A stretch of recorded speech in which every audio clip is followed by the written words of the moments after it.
កន្លងមកហើយ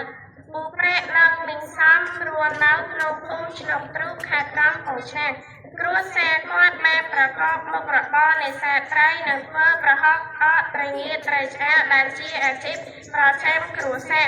រដូវសម្រក់មកដល់ពូប្រែនិងកូនប្រុសគាត់ពីរនាក់តែងតែចេញទៅនេសាទត្រីតាមទម្លាប់របស់គាត់ក្នុងមួយឆ្នាំគាត់នេសាទត្រីបានតែឆ្នាំដើម្បីឲ្យប្រពន្ធនិងកូនស្រីគាត់យកទៅលក់នៅឯផ្ទះធ្វើប្រហុកអកមកសម្រាប់ហូបនិងលក់ដូរមុនពេលឆ្នាំចុងក្រោយនេះពូប្រែរកត្រីពុំសូវបានដូចមុនទៀតដែរថ្ងៃមួយពេលត្រឡប់មកពីនេសាទវិញគាត់អន់អាចប្រាប់ប្រពន្ធដោយអត់សង្ឃឹមម៉ែវាអើយថ្ងៃនេះខ្ញុំរកត្រីមិនបានទេយើងប្រហែលជាត្រូវដងមកហេតុមីងសំលឺដោយឆ្លាប់ក៏សុខដី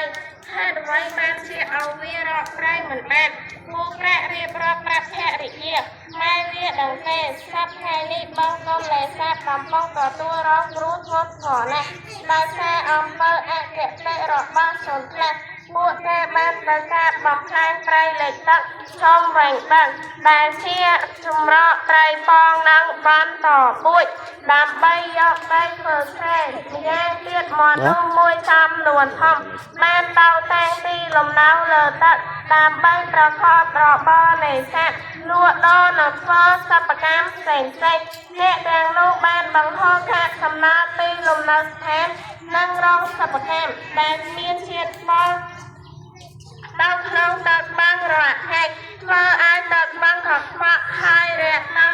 ទឹកជាមួយនោះដែរប្រេងម៉ាស៊ីនការដោតការបាក៏នាំឲ្យទឹកបឹងកើនកម្ដៅឆាប់រហ័សបណ្ដាលឲ្យត្រីពលនិងងាយងាប់ពិសេសទៅទៀតអ្នកខ្លះមានមហិច្ឆតាខ្លាំងពេកបានប្រើមកអួនសំណាញ់ដែលមានក្រឡាញឹកដើម្បីនេសាទត្រីហើយចូលល្មើសច្បាប់ខ្លះទៀតបានប្រើខ្សែភ្លើងឆក់ត្រីធ្វើឲ្យត្រីដូចធំងាប់គ្មានសត្វកាត់ណាទាំងអស់នេះហើយដែលធ្វើឲ្យធនធានជលផលរបស់យើងចេះតែសាត់ទៅបើយ៉ាងនេះពួកយើងនឹងរកត្រីមិនបានថ្ងៃណាមួយមិនខានទេឲ្យវាមីងសំសួរប្តីគាត់ពូប្រែឆ្លើយឡើងម៉ែ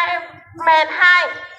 បើទោះបីរដ្ឋាភិបាលបានខិតខំអប់រំផ្សព្វផ្សាយច្បាប់នេសាទនិងបំផុសចលនាលេងកូនត្រីតាមបឹងបួយ៉ាងណាក៏ដោយបើគ្មានអ្នកចូលរួមការពារនោះទេធនធានជលផលក៏នឹងវិនាសសាបសូន្យជាមិនខានបាននៅតែយ៉ាងនេះមិនមែនតែក្រុមគ្រួសារយើងទេដែលគ្មានមុខរបរឬគ្មានត្រីបរិភោគគឺប្រទេសជាតិយើងទាំងមូលក៏នឹងធ្លាក់ក្នុងគ្រោះមហន្តរាយផងដែរ